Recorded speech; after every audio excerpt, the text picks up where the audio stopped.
Di ujung zaman katanya akan muncul satu sosok mengerikan yang menjadi puncak segala malapetaka, Dajjal. Ia digambarkan sebagai makhluk setengah manusia, setengah misteri. Tinggi menjulang, bertubuh besar, berambut keriting, dan yang paling ikonik, bermata satu.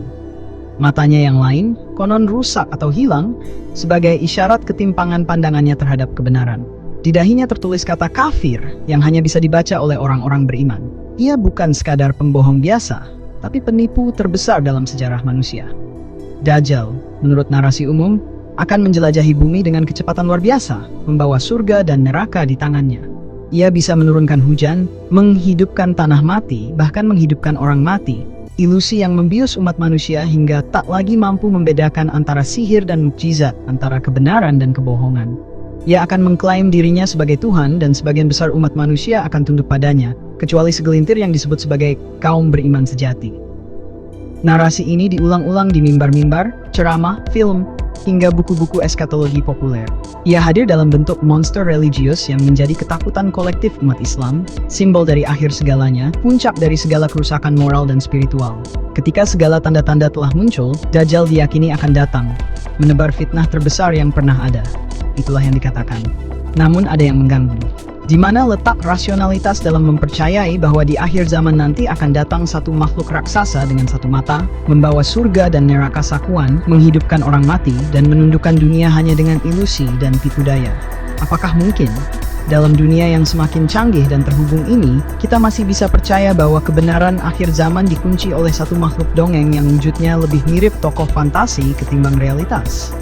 Atau justru, apakah Dajjal itu sendiri adalah kebohongan terbesar yang telah diterima sebagai kebenaran suci? Pada kesempatan kali ini, kita akan menelusuri jejak-jejak Dajjal dari berbagai sumber, baik itu dari literasi Islam maupun dari tradisi Yahudi dan Nasrani, serta apa sebenarnya makhluk Dajjal ini. Seruput dulu kopinya, mari kita mulai.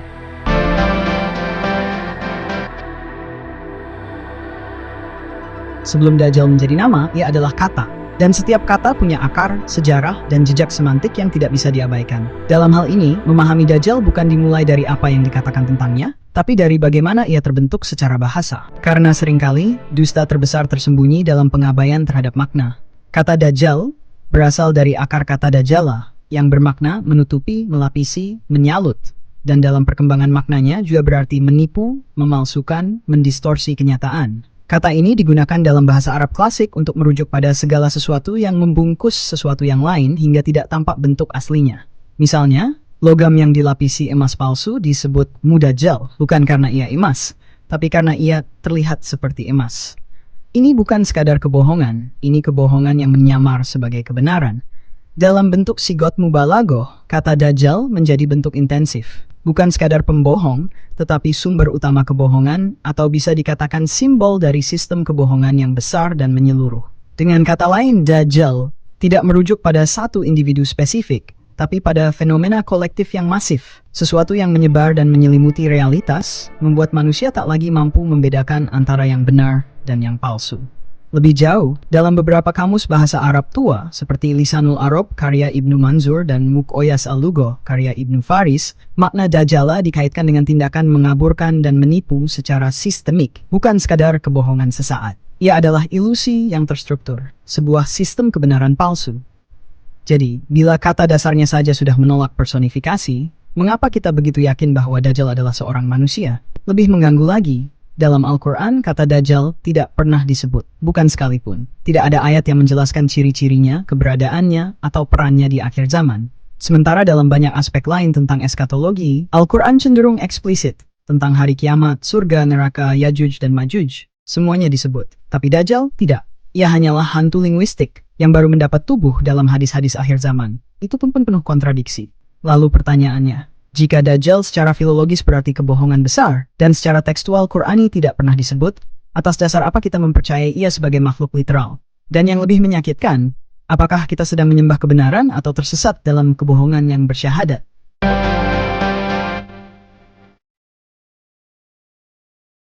Narasi tentang Dajjal tidak lahir dalam ruang hampa. Ia bukan bagian asli dari teks wahyu Al-Quran, melainkan tumbuh dalam ruang sejarah yang penuh persinggungan antara Islam awal, tradisi Yahudi Kristen, dan mitologi apokaliptik Timur Dekat. Jejaknya lebih menyerupai narasi yang diimpor dan disesuaikan, bukan warisan asli wahyu. Ketiadaan dalam Al-Quran, kemunculan dalam hadis. Sebagaimana telah disinggung sebelumnya, nama Dajjal tidak pernah disebut dalam Al-Quran, tidak satu kali pun. Ini aneh jika kita bandingkan dengan narasi-narasi akhir zaman lain yang justru disebut eksplisit, seperti Ya'juj dan Ma'juj, kebangkitan, hisab, bahkan surga dan neraka. Namun,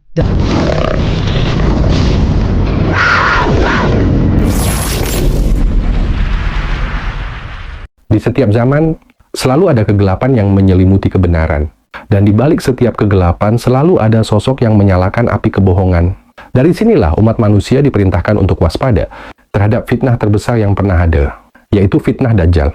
Namun di era modern ini, sebagian orang mulai menafsirkan Dajjal bukan lagi sebagai manusia, melainkan sebagai simbol sistem kebohongan global, sistem yang menipu, menghipnotis, dan menggiring manusia untuk menyembah dunia. Mereka berkata, Dajjal bukan manusia, tapi sistem.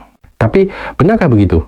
Rasulullah bersabda, tidak ada fitnah yang lebih besar sejak Adam diciptakan hingga hari kiamat selain fitnah Dajjal, dan dalam riwayat lain beliau menjelaskan dengan detail fisiknya. Sesungguhnya Dajjal itu buta sebelah matanya, dan di antara kedua matanya tertulis kata kafir. Hadis-hadis ini bukan kiasan, tetapi deskripsi nyata dari sosok manusia yang benar-benar akan muncul menjelang kiamat. Dia akan berjalan di muka bumi, mengaku sebagai Tuhan, dan menipu manusia dengan keajaiban yang tampak seperti mukjizat. Maka jelaslah Dajjal adalah manusia, bukan sekadar simbol. Namun, Rasulullah juga memberi isyarat halus. Sebelum Dajjal keluar secara fisik, fitnahnya akan menyebar lebih dulu. Fitnah yang mengubah kebenaran menjadi kebohongan. Fitnah yang membuat manusia lebih percaya pada layar daripada wahyu. Fitnah yang menjadikan kebebasan sebagai agama, dan hawa nafsu sebagai Tuhan yang baru. Inilah sistem Dajjal, sebuah jaringan kebohongan besar yang mempersiapkan dunia agar siap menerima sosoknya.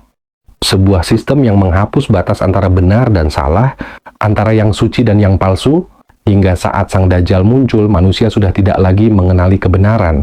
Disinilah korelasi antara hadis Nabi dan fenomena modern menjadi nyata. Hadis berbicara tentang sosok Dajjal, seorang manusia, tapi fitnahnya kini hadir dalam bentuk sistem global, media yang memutarbalikkan fakta, ilmu yang tanpa nurani, dan budaya yang menolak Tuhan tapi menuhankan diri sendiri. Dajjal akan muncul di tengah dunia yang sudah disiapkan untuknya. Dan ketika saat itu tiba, turunlah Nabi Isa alaihissalam membunuh Dajjal dan menghancurkan seluruh fitnah yang dibangunnya. Tapi sebelum hari itu datang, kita ditugaskan untuk melawan sistemnya lebih dulu, melawan kebohongan yang membungkus kebenaran, melawan dunia yang perlahan ingin menyingkirkan Allah dari hati manusia. Maka siapapun yang hari ini hidup dalam kebohongan, menyembah hawa nafsu, dan berpaling dari wahyu, sesungguhnya ia sudah menjadi korban Dajjal, meski sang Dajjal belum muncul. Fitnah Dajjal bukan sekadar tentang sosok bermata satu, tapi tentang dunia yang dibutakan oleh satu mata, mata dunia. Dan di antara kabut kebohongan itu, hanya cahaya wahyu dan iman yang mampu menuntun manusia melihat dengan dua mata, mata dunia dan mata akhirat. Maka waspadalah, bukan hanya pada Dajjal yang akan datang, tapi pada dunia yang sedang mempersiapkan kedatangannya. Di banyak mimbar dan video akhir zaman, Dajjal sering digambarkan sebagai sosok menakutkan. Raksasa bermata satu yang akan muncul di akhir zaman membawa kehancuran besar. Narasi seperti ini membuat sebagian orang modern meragukan rasionalitasnya. Apakah mungkin ada makhluk seperti itu? Apakah Islam mengajarkan dongeng? Tapi pertanyaannya, benarkah Islam menggambarkan Dajjal seperti monster? Atau justru kita yang gagal memahami pesan di balik peringatannya? Rasulullah menjelaskan dengan sangat jelas dalam hadis sahih, Dajjal adalah seorang laki-laki muda, berkulit kemerahan, berambut keriting, dan matanya buta sebelah. Tidak ada satupun hadis sahih yang mengatakan tubuhnya raksasa atau bentuknya seperti makhluk gaib. Ciri fisiknya disebutkan justru agar umat Islam mengenalinya ketika muncul, bukan agar menakutinya sebagai makhluk mitologi yang membuatnya mengerikan bukan tubuhnya, melainkan fitnahnya. Ia akan menipu manusia dengan ilusi, menampilkan surga padahal neraka, dan menampilkan kebenaran padahal kebohongan. Ibnu Hajar al-Asqalani dalam Fath al-Bari menegaskan, kelebihan Dajjal bukanlah kekuatan fisik, tetapi kekuatan fitnah yang Allah izinkan untuk menguji manusia.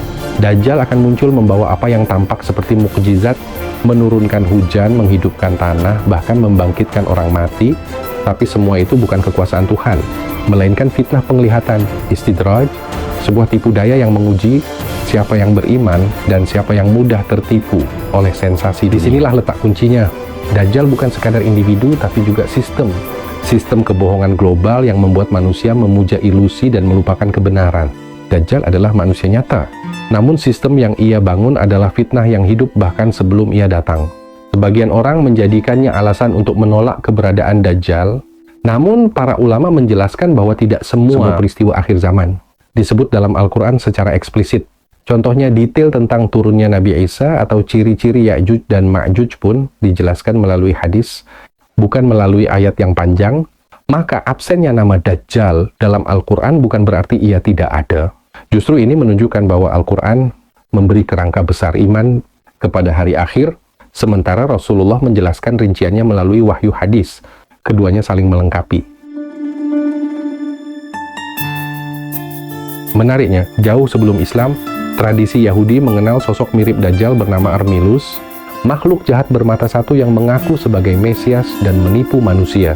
Sementara dalam kekristenan dikenal istilah Antikrist, tokoh akhir zaman yang akan menyesatkan banyak orang dan berpura-pura menjadi penyelamat. Namun disinilah bedanya. Dalam tradisi Yahudi Kristen, sang juru selamat mereka adalah manusia yang dijadikan Tuhan, sedangkan dalam Islam, sang penyesat justru manusia yang mengaku Tuhan. Itulah kontras yang mengungkap siapa sebenarnya yang tertipu. Banyak ahli sejarah seperti Profesor David Cook, Rice University mencatat bahwa konsep Dajjal dan Antikris berkembang paralel, bukan berarti Islam meniru, tapi Islam meluruskan versi-versi yang telah terdistorsi sebelumnya.